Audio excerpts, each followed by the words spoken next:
রাজা স্বর্গীয় গোবিন্দচন্দ্র চাঁদ বংশীয় জ্ঞাতি সম্মিলনের শিকড়ের সন্ধানে নিজেকে চিনি আপনার মাঝে, এই স্লোগানকে সামনে রেখে মাদারীপুরের রাজুর উপজেলার কদমবাড়ি রাজা স্বর্গীয় রতনকান্তি মণ্ডলের বাড়িতে জ্ঞাতি সম্মেলন অনুষ্ঠান অনুষ্ঠিত হয়েছে।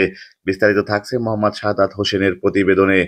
মাদারীপুর জেলার রাজুর উপজেলার কদমবাড়ি মণ্ডল বাড়ির নির্মল মণ্ডলের সঞ্চালনায় ভীমচাঁদ মণ্ডলের সভাপতিত্বে সাত বংশের জ্ঞাতি মহাসম্মেলন অনুষ্ঠানের প্রধান অতিথি হিসেবে বক্তব্য রাখেন বিএনপির চেয়ারপারসনের উপদেষ্টা কাউন্সিল ও চেয়ারম্যান, বাংলাদেশ হিন্দু বৌদ্ধ খ্রিস্টান কল্যাণ ফ্রন্টের চেয়ারম্যান শ্রী বিজন কান্তি সরকার।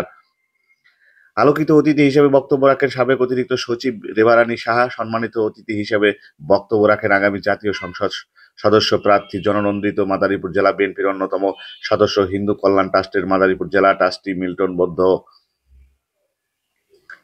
বিশেষ অতিথি হিসেবে বক্তব্য রাখেন বাংলা একাডেমির মহাপরিচালক কবি ডক্টর তপন বাগচি। বিশেষ অতিথি হিসেবে বক্তব্য রাখেন অধ্যক্ষ ডক্টর রসময় কীর্তিনিয়া। বিশেষ অতিথি হিসেবে বক্তব্য রাখেন অ্যাডভোকেট জনশক্তি পত্রিকার সম্পাদক উৎপল বিশ্বাস। বক্তব্য রাখেন কদমবাড়ি উচ্চ বিদ্যালয়ের সাবেক সভাপতি সত্যরঞ্জন গায়েন, আমগ্রাম ইউনিয়ন পরিষদের চেয়ারম্যান সুভাষ সরকার, অধ্যাপক রনি বিশ্বাস, রতন কুমার দে। আরও বক্তব্য রাখেন জ্ঞাতি মহাসম্মেলনের সভাপতি ভীমচাঁদ মণ্ডল, সাধারণ সম্পাদক রনি মণ্ডল। অনুষ্ঠানের শেষে জ্ঞাতি সম্মেলনের দূর দূরান্ত থেকে আসা বংশের পরিচয় পর্ব শেষে এক মনোজ্ঞ সাংস্কৃতিক অনুষ্ঠান অনুষ্ঠিত হয়। অনুষ্ঠানে দেশের খ্যাতিমান শিল্পীরা অংশগ্রহণ করেন। সর্বপ্রথমেই আমাকে স্মরণ করতে হচ্ছে যার স্পর্শে আমার জীবন ধন্য, এই বংশের এক কৃতি সন্তান। এই বংশের ইতিহাসে যতটুকু আমাদের সামনে এসছে চিনতেন না, আজকে বলে এই সম্মেলনে এসে একে অপরকে চিনবেন এবং জানবেন এবং পরিচয়টা কি হবে সেটাও কি আপনারা জানতে পারছেন।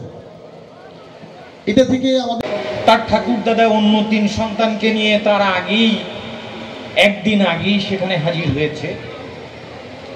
তো এরা হাজির হওয়ার সাথে সাথে সম্মেলন এখানে চিঠিটি ধরেই আমি এই মুহূর্তে যেটা দেখলাম যে চাঁদ বংশধর, যদি জ্ঞাতি সম্মেলন না হতো।